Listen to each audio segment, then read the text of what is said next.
જગતના તાત ગણાતા ખેડૂતની સ્થિતિ આજે ફરી એકવાર કફોડી બની છે.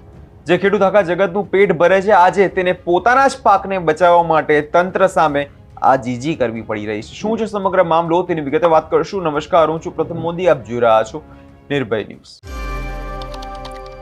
રાજકોટ જિલ્લાના ધોરાજીમાંથી ખેડૂતોની ચિંતાજનક પરિસ્થિતિ સામે આવી છે, જેમાં ભાદર ડેમનું સિંચાઈનું પાણી સમયસર ન મળતા ખેડૂત પાયમાલ થવાની આરે આવી ગયો છે. ખેડૂતોનો આક્ષેપ છે કે શિયાળુ પાક માટે નવેમ્બરની શરૂઆતમાં જે પાણી મળવું જોઈતું હતું તે છેક ડિસેમ્બરના અંતમાં મળ્યું છે. આ 1.5 મહિનાનો જે વિલંબ છે તે કોઈ સામાન્ય વિલંબ નથી, પણ ખેડૂતોની કમાણી પર ફરી એકવાર પાણી ફરી વળી ગયું છે. ધોરાજી પંથકની આ એક જ કેનાલ જે શિયાળામાં પાણીથી છલકતી જોવા મળતી હતી, આ વખતે અહીં નજરે પડે છે માત્ર ખેડૂતોનો રોષ. પાણી જે તુવેર, ચણા, ઘઉં જેવા મહત્વના પાકનું જે વાવેતર થઈ ચૂક્યું છે, પરંતુ સિંચાઈ વિભાગની જે સુસ્તીના કારણે ખેડૂતોના ગણિત જેમાં ખોરવાઈ ગયા છે. ખેડૂતોનું કહેવું છે કે વાવેતરમાં મોડું થવાને કારણે ઉત્પાદનમાં સીધો 30 થી 40% સુધીનો ઘટાડોમાં જોવા મળશે. ખેડૂતોનો સૌથી ગંભીર આક્ષેપ છે કે જે રાજકોટ મહાનગરપાલિકા છે, આરએમસીના કરોડો રૂપિયા બાકી હોવા છતાં તેમને પાણી આપવામાં આવે છે, જ્યારે ખેડૂતોને માત્ર ફોર્મ ભરવાના જે નજીવા બહાને હેઠળ 1.5 મહિના સુધી વલખા મારવા પડ્યા છે. સાંભળીએ આ વિષય લઈને ખેડૂતો શું કહેવું છે અને નજર કરીએ તે દ્રશ્યો પર. સાહેબ, જે રીતે કેનાલ લેટ છોડવામાં આવી એનું કારણ શું?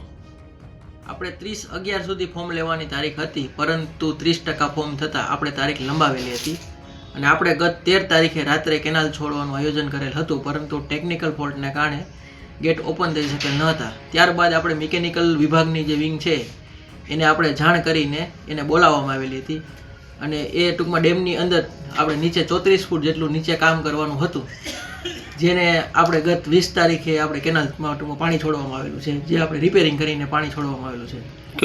કેટલી લેટ કેનાલ છૂટી છે?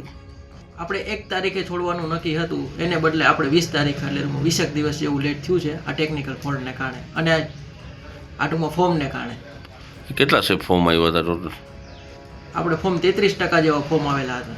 કેટલા ફોર્મ આવે તો કેનાલ છોડવામાં આવે? આપણે ટોટલ 3500 ફોર્મ આવે. આપણે ટૂંકમાં 50%, ધારો કે 7000 હેક્ટરનું આયોજન હતું, જેમાં આપણે 50% એટલે કે 3500 ફોર્મ આવે તો આપણે કેનાલ છોડવાની અંદર આયોજન કરેલું હોય. તો કેટલા આવ્યા હતા? આપણે ત્યારે 2700 હેક્ટર જેવા ફોર્મ આવેલા હતા. તેના હિસાબે લેટ કેનાલ? હા, એટલે ટૂંકમાં એના હિસાબે આપણે તારીખ લંબાવેલી હતી ફોર્મની અને ગત 13 તારીખે આપણે છોડવાનું આયોજન કરેલ હતું, પરંતુ ત્યારબાદ આ ટેકનિકલ આપણે ખામી સર્જાણી હતી. લેટ છોડવામાં એનું કારણ શું? હવે લેટ છોડવામાં તો કેનાલમાં એવું કારણ દર્શાવતા હતા કે ભાઈ આગળ પુલનું કામ ચાલુ છે, પુલનું કામ પૂરું થશે એટલે પાણી છોડી દેશું. અત્યાર સુધી એવી વાત કરતા હતા. પછી પુલનું કામ એ કે પૂર્ણ થઈ ગયું છે ને હવે પાટિયા ઉપડતા નથી, તો પાટિયા જામ થઈ ગયા છે. હવે તો આટલો ટાઈમ થયા, જો પાટિયા જામ હોય અને એ જ્યારે પાણી છોડવાનું થાય ત્યારે જ જામ થઈ જાય, તો હવે આ સમજાતું નથી કે પાટિયા જામ થઈ ગયા હતા કે લેટ છોડવા માટે જ પાટિયા જામ થઈ ગયા હતા, બરાબર. અને ફોરમ છે એ 30% થયા હતા. 30% ફોરમ હોય ખેડૂતોના તો એને પાણી છોડવામાં શું વાંધો હતો, બરાબર છે. આજે રાજકોટ મહાનગરપાલિકા પાણી લઈ જાય છે અને જે પૈસા ભરતી નથી ઇરિગેશનને, તો કેમ ત્યાં કોઈ દબાણ કરતા નથી અને ખેડૂતો ઉપર જ આ બધા પ્રેશરો મારવા છે કે જે ફોર્મ થતા નથી ને ફોર્મ થાય તો જ પાણી છોડશું ને. આ 1.5 મહિનો લેટ છોડી છે એની નુકસાની, આર્થિક નુકસાની આવશે. એ કોણ? આ ઇરિગેશન ભોગવશે? સરકાર ભોગવશે? કોણ ભોગવશે? કેટલા પાકનું વાવેતર છે ને કેવું નુકસાન?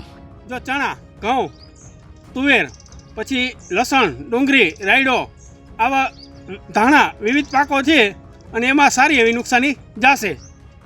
વસંતભાઈ, જે પોણા 2 મહિના જે કેનાલ લેટ છોડવામાં એનું કારણ શું ને કેવું નુકસાન થશે ખેડૂતોને? ખેડૂતોને જાજુ નુકસાન, વિગે 10,000 તો કમસે કમ નુકસાની છે, કારણ કે લેટ છોડી છે. 1 નવેમ્બર આસપાસ છોડવાની હોય, એને બદલે આ 23 ડિસેમ્બરે કેનાલ પહોંચી. હવે મુખ્યત્વે પાક અત્યારે શિયાળુ પાકની અંદર તુવેર જે ચોમાસું પાક હતા અને એરંડા. નવા પાકનું વાવેતર ઘઉં, ધાણા, ચણા, આવા અન્ય પાક લસણ, ડુંગળી છે. જે કેનાલ આધારિત ખેતર હતા એને તો ઘઉં વાવીને રાખી દીધા કે ભાઈ 15 તારીખે કેનાલ છૂટે છે, એટલી તારીખે કેનાલ છૂટે.